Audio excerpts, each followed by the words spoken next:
Hey, welcome back to this week's episode of Chat with Cait. It's Cait here again with another episode. I know I just said that. I am sorry. I'm a little tired. I've been up since like 5 a.m. If you guys could see me right now, which I am working on getting in video up. I'm kind of working on video. I'm going to hopefully post a video here soon. Hopefully sometime tomorrow or sometime maybe even tonight if I can get it up. Post a little introduction video so you guys can get to know who I am and just kind of get a background on stuff and me. But before we get into this week's episode, roll the intro, Cait.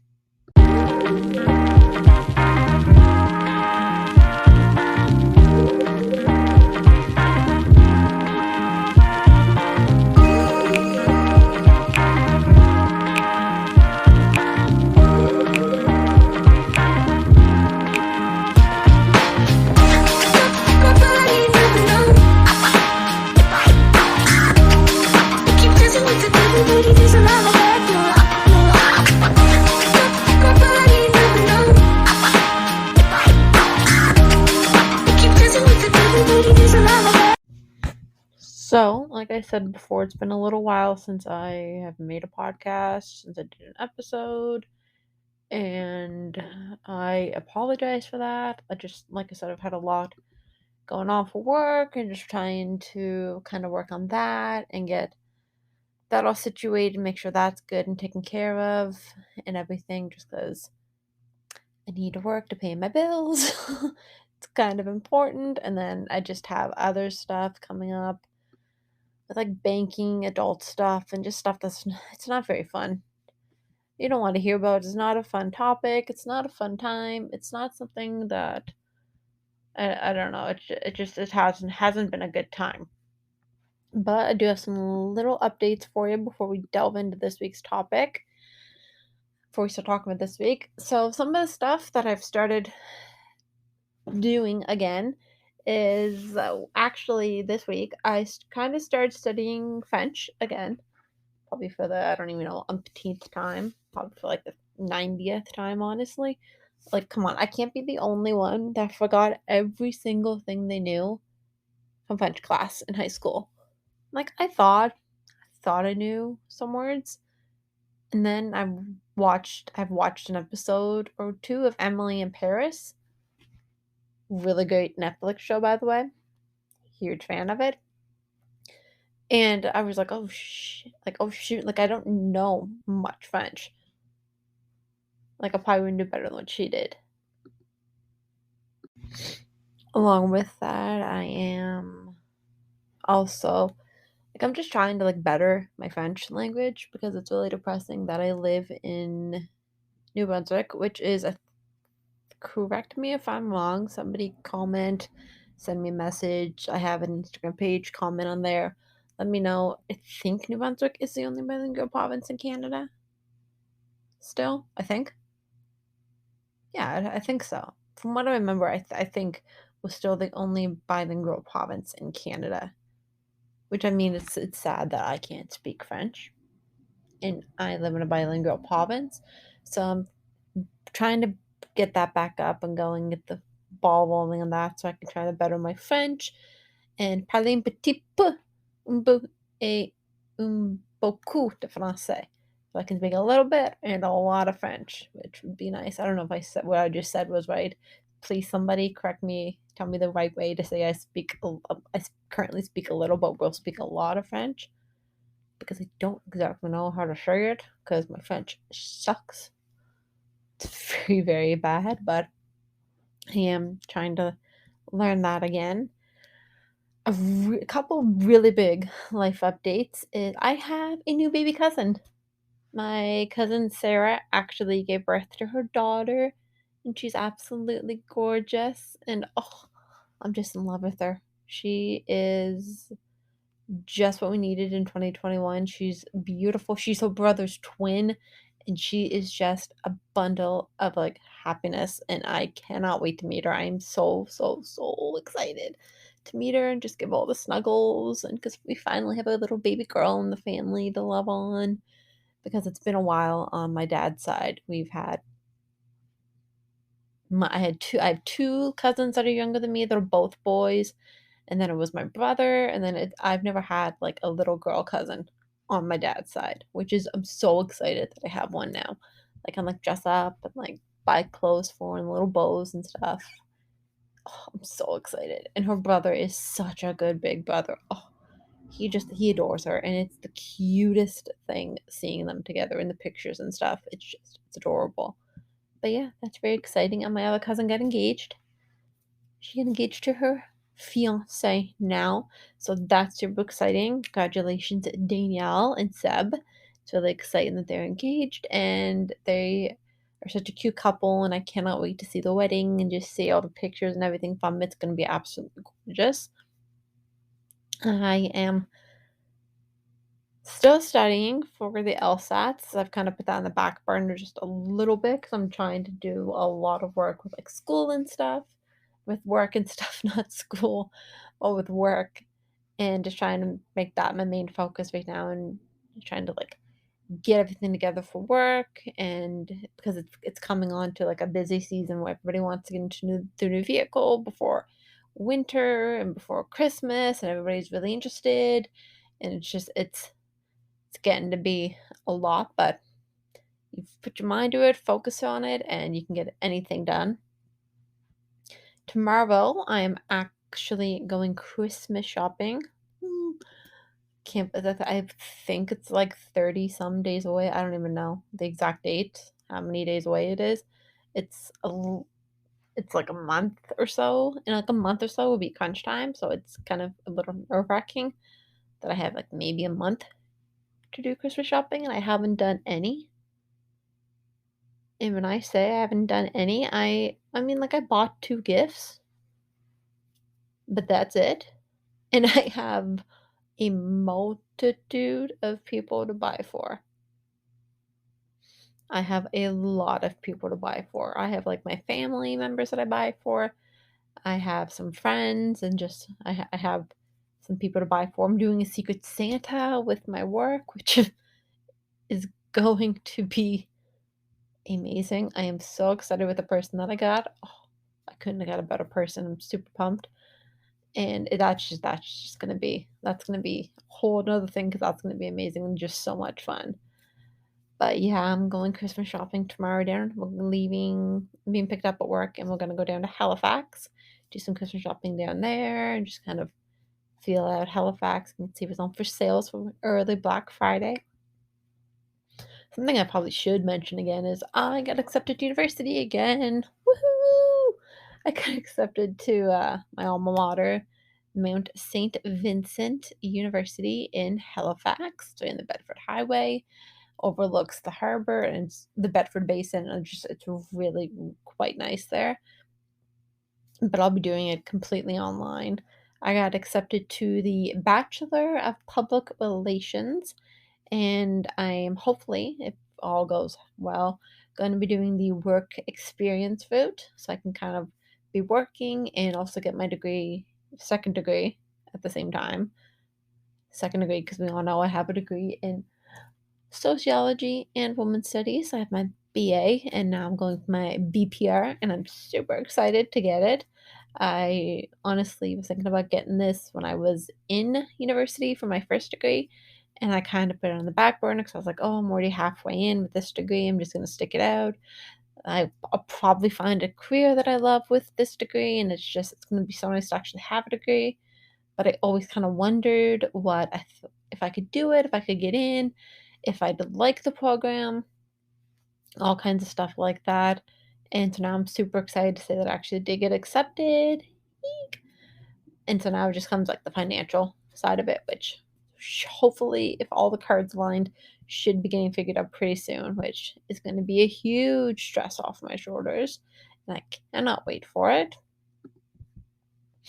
So now that we got some of that out of the way, I really want to dive into a new album. The rest of this episode is kind of going to be about music and stuff. So if you don't like podcasts, episodes, people talk about music, just skip this one because that's what this one's mainly going to be about.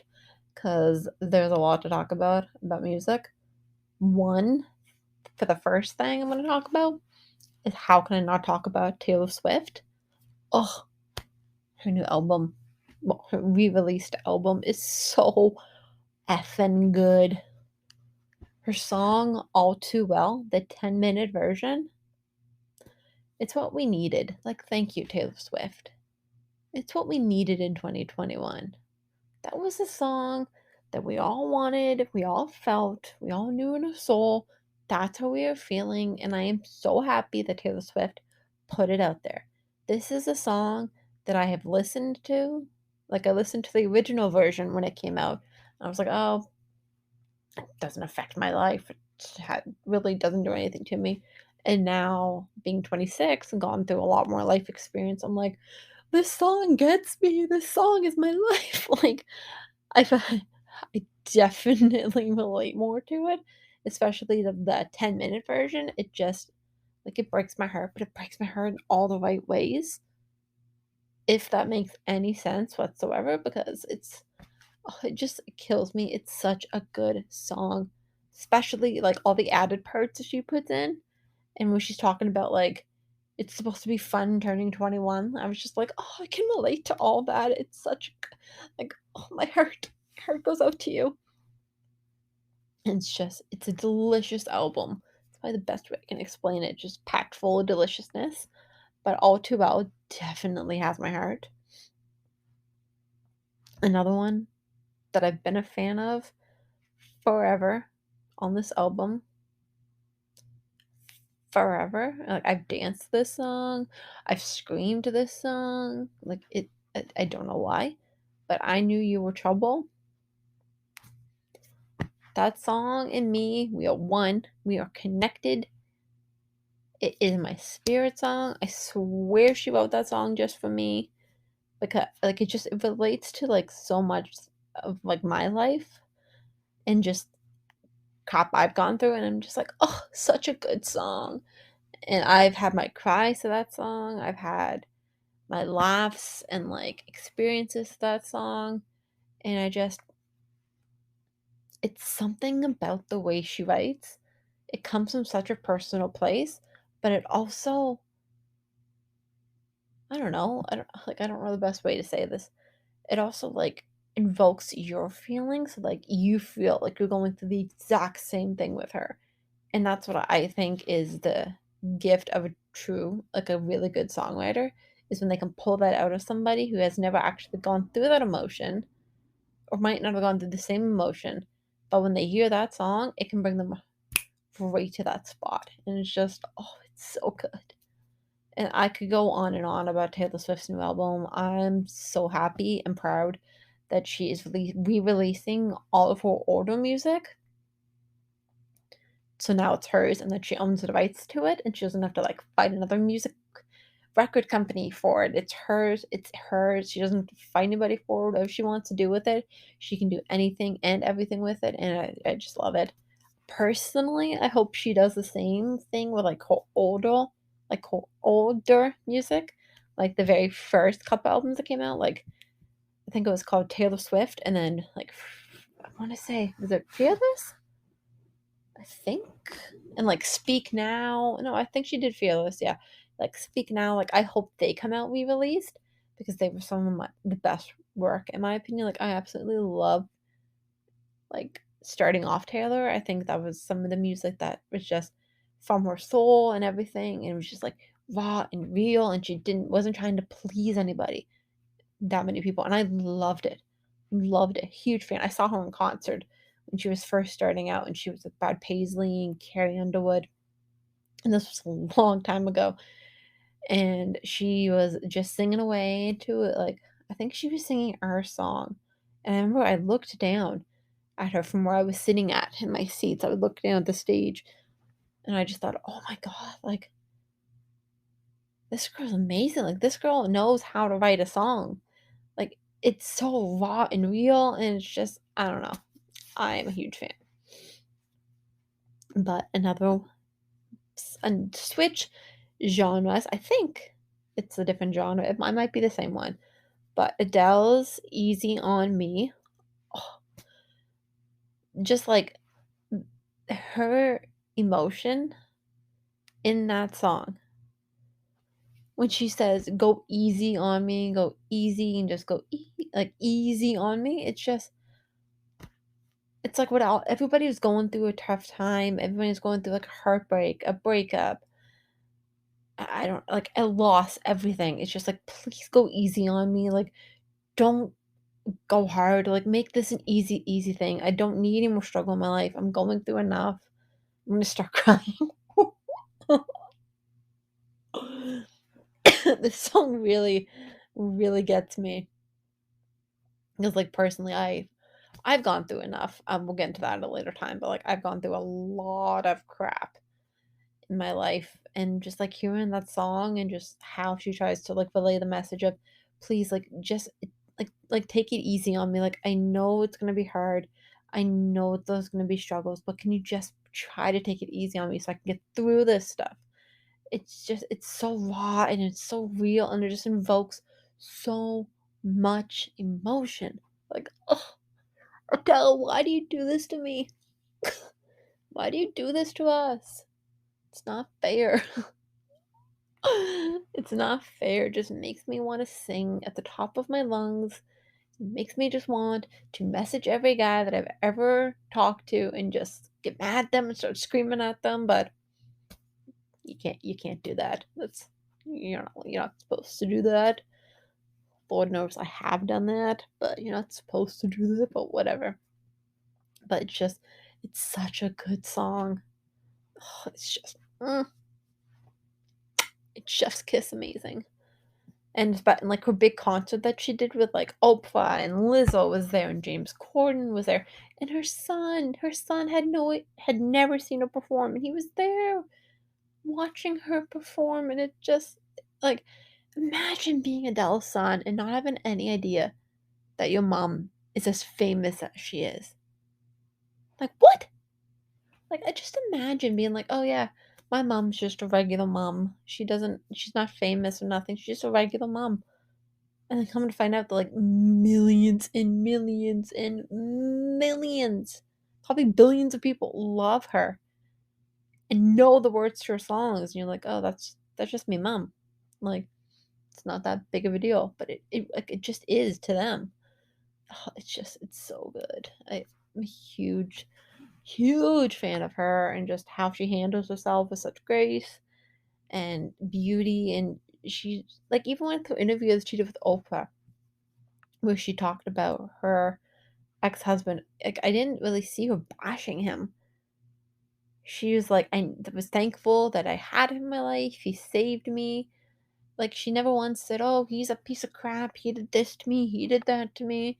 It was just like he saved me at this point. Like he was what I needed, and they just like grew apart. And I'm just like, that is beautiful. Like, oh, it's so nice. Oh, it gets me in the feels. It gets my heart. Makes me so happy. Just to hear two people talk about that, talk like that about the people that they love and everything. It's such a good, good thing. So that actually goes into something that I wanted to talk about because I did a podcast, I think it was a couple weeks ago, where I answered some kind of embarrassing questions. Not that embarrassing, but like decently embarrassing. And there's one on here.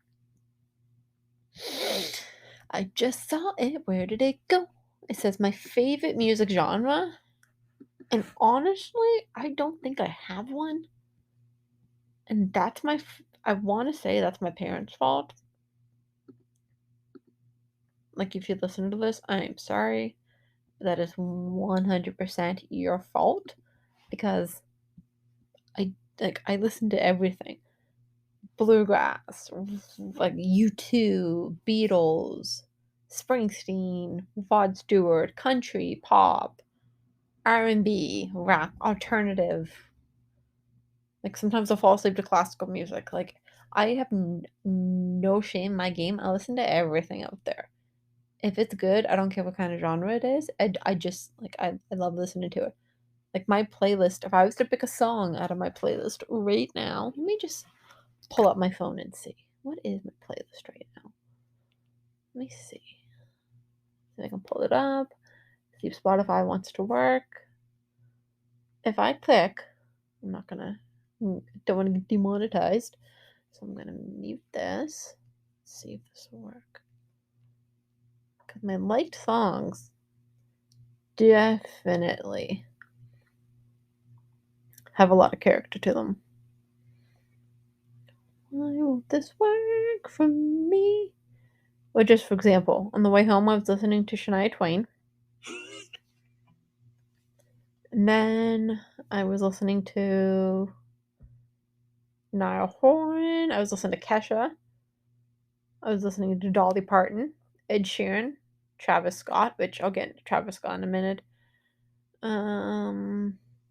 Lizzo, Raylan, Lauren Elena, Taylor Swift again, like Dolly Parton. But then if I go on one of my liked songs,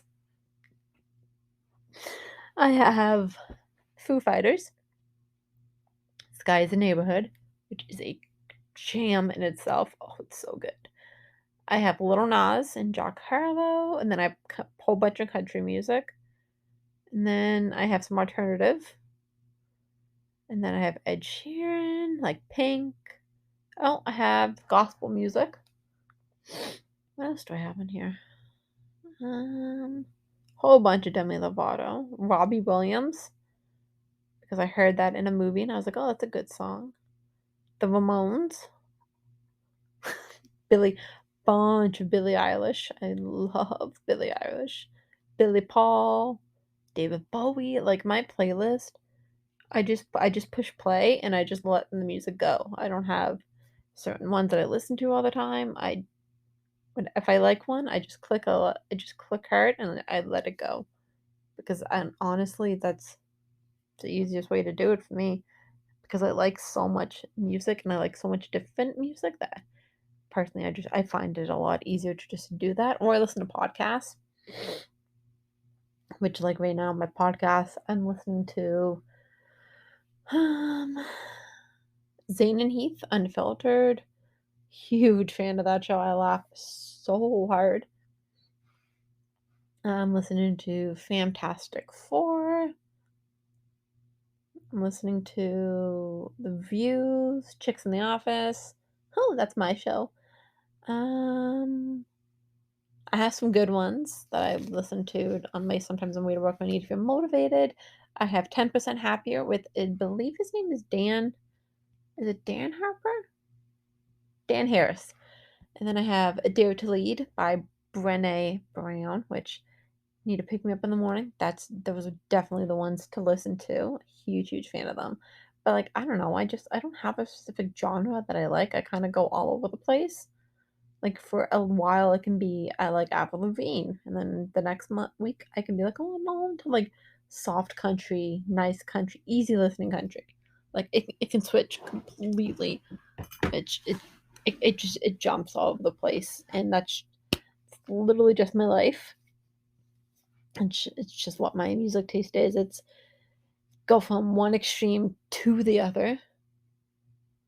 Like I could be listening to James Taylor, and then I can be listening to Eminem or 50 Cent or hardcore rap where every second word is a cuss, which I mean, I would too, yeah. That's the kind of music I want to make, but that's just how vast my music switches that I listen to. It's definitely not like I don't have one set genre that I listen to. I definitely listen to a lot more country than I would listen to in like pop and stuff just because I live in the country. I can relate to the country stuff a lot more, it seems, than I can to like other genres and stuff. But I mean, that's just me. That's just how I am with it.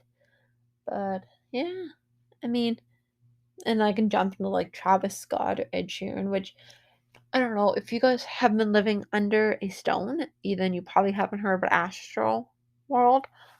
Trigger if you don't want to hear about like people getting hurt or anything, then you might just want to like shut off the podcast right now because I am gonna just talk about it for like a minute or so.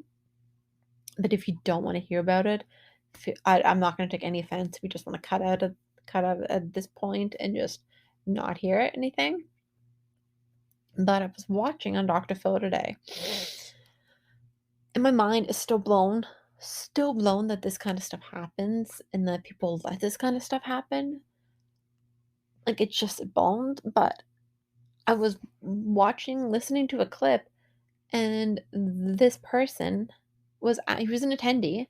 They were there were a couple of attendees that went to Astroworld, and they were saying, this one person in particular, this young man said that like people were like videotaping when Drake came out. I think that's what I remember him saying, that when Drake came out, and again, this is all my own opinion. This is 100% my own opinion. This is just how I feel. But they said that like when Drake came out, people were videotaping Drake, but they were also videotaping like people that were like dying and getting trampled on. And like they go back to film Drake, and like Drake came out with Travis Scott when like people were dying on the ground. Like that, it blows my mind that people wouldn't just stop a festival. Like that's crazy. Like, in my opinion, that's when you stop. That's when you put the house lights on. That's when you make sure everyone's okay. And like that girl that had a TikTok where they showed her climbing up to the cameraman, and she's like fucking standing with the cameraman, and she's telling them, "Hey, those dead people are down here." And the cameraman like kicks her off the platform. Are you crazy? Like, I'm sorry, but if somebody comes up to you and says, "Hey, just want to let you know, like, there's people dying and there's people really sick down here. This thing needs to stop," and you say no, like, I'm sorry, but like, you should go to jail. Like that's just my opinion. You should be in trouble for that. If there's video proof that you ignored someone reporting like a death or like an injury, and you've actually put people's lives at risk, I'm sorry, but that's crossing the line for me. Like, nobody's money is worth somebody else dying. It's not. Like, I don't know how much money he made, probably like millions and millions off of this con festival from like promotions and stuff like that, but like, screw the money. Like, dude, you got Kylie Jenner pregnant twice. You're Kylie Jenner's boyfriend. She can definitely help you out with the money situation. You don't need to worry for the rest of your life. You don't need to worry on your own even because you got money coming out your ass. Like, you don't need to be having festivals like this where people have been dying. Oh, it was so badly set up. Just in like everything I've seen online, it looks like it was such a bad setup for this kind of festival, and that it was so poorly planned. Like, I don't understand. I have been to concerts, like big concerts where people want to be they push to the front and they want to be as close as they can to the artist. I get that. I don't blame them. But if you see somebody physically getting hurt and you ignore it, like, hello? What if that was you laying on the ground? Would you want somebody to ignore you and just forget you and be like, screw them, I'm gonna listen to the concert? Like, that's ridiculous. Like, the only kind of concert that I can relate it to is I went to Luke Bryan. And I think when we went to Luke Bryan, we It's 9 o'clock. we were there, and there was this person that was having a medical issue, and like we were on the ground because like there was no seats or anything, so we were all just standing near the stage, and we all tried to like get their attention, like get like Luke's attention, and be like, "Hey, this girl isn't feeling good. This person isn't feeling good." I think it was Luke Bryan, and I remember we had to get like like the EMS to like go over and like make sure that they were okay and make sure that nothing was wrong with them. And it was, like, so hard to get the person's attention, but we finally got security's attention, security took care of it. Like, were there not enough security guards at this thing? It blows my mind. Like, I wanna have a talk about this with someone. If someone wants to, like, reach out so we can, like, chat about this, like, security, like, safety at concerts, please hit me up in the DMs. Hit me up on YouTube, hit me up on, like, however, because I want to talk about this. I wanna make this an open dialogue because everybody deserves to be safe when they go to see their favorite artist. Nobody. And I mean, nobody should be risking their lives to go see a concert. That blows my mind. Like, people died at this thing. Like, you shouldn't be dying when you go to a concert. You don't go to a concert and go, I might die of a stampede, being trampled by people. Like, that's ridiculous. Like, please, I would love to open this up for more conversation because personally, I think it needs to be out there some more. I think everybody in the whole wide world needs to be talking about this because it should never happen again. Never should have happened in the first place, but it should never happen again. And if it does, there's a serious lack of conversation about this, and there's a serious lack of caring because it's ridiculous. It's absolutely insane to me that they allowed that this festival went on for as long as it did with all these medical emergencies going on. Like, it blows my mind that nobody on stage stopped. That they just kept on going and that they didn't stop for such a long time. Like, people were dying when Drake was coming out and nobody stopped the concert. They just kept letting it go. Like, who gives a shit about a special artist? I'm sorry, but like, who gives a crap when those people that are dying on the ground? Who cares about a special artist coming out?